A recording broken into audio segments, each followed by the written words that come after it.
I want to share something that made me stop and reflect deeply on justice, on consequences, and on what may lie beyond what I can see. I found myself thinking about a question that was once asked by a student to his teacher. How many times does a disbeliever face death, killing, and slaughter in the state of Maskh?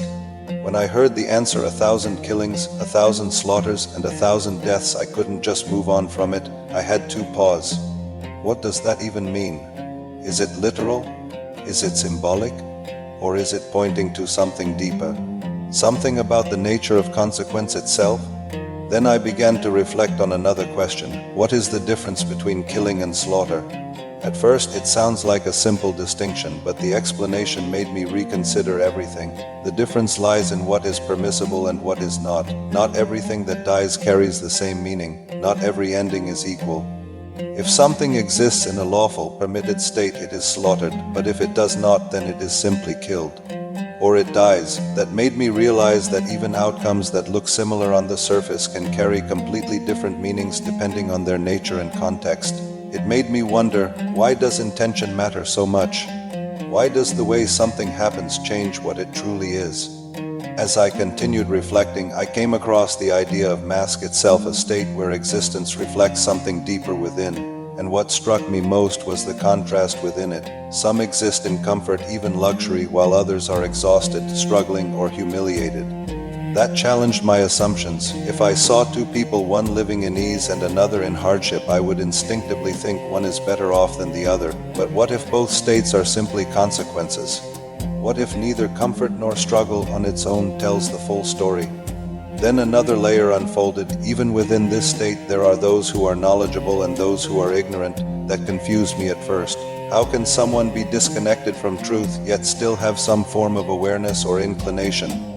But then I reflected on a deeper idea that everything in its own way expresses something, that every being according to its capacity acknowledges and reflects a form of truth, even if it is incomplete. And that made me ask myself, is it possible for someone to do good even if their belief is not complete? This led me to one of the most thought-provoking realizations of all. A person might reject truth, yet still perform actions that benefit others. And those actions are not ignored, they are not lost, they are rewarded. But that reward may not come later, it may come now, in this life, in the form of health, wealth, comfort, or ease. And that changed the way I see things, because it means that what looks like success might not always be what I assume it is. It might be a form of compensation, a settling of accounts. And then I had to ask myself, if someone receives their reward here, is that still justice? The answer I arrived at is unsettling but clarifying. If everything a person has done is fully compensated in this life, then what remains afterward? If nothing is left unpaid, then there is nothing left to balance except the consequences that were not rewarded. That means that what I sometimes see as a good life might not be a sign of ultimate success. It might simply be the completion of a transaction, and that realization shifts everything. It forces me to rethink how I measure success. Is it what I have right now? Is it comfort, wealth, or ease? Or is it something deeper, something that lasts beyond what I can see? What I take from all of this is a sense of grounding. Nothing is wasted. No action disappears. Every effort, every choice, every intention has a place and a result, even if I don't immediately see it. Justice then is not always about what happens in front of me. It is not always immediate and it is not always obvious, but it is complete. And that leaves me with questions I can't ignore. What am I really working toward? Where do I want my rewards to be? And what do my actions say about that choice?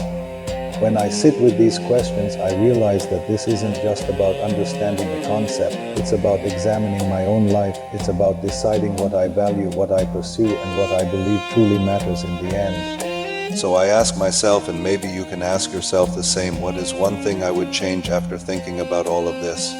Because if every action carries weight, then every choice matters.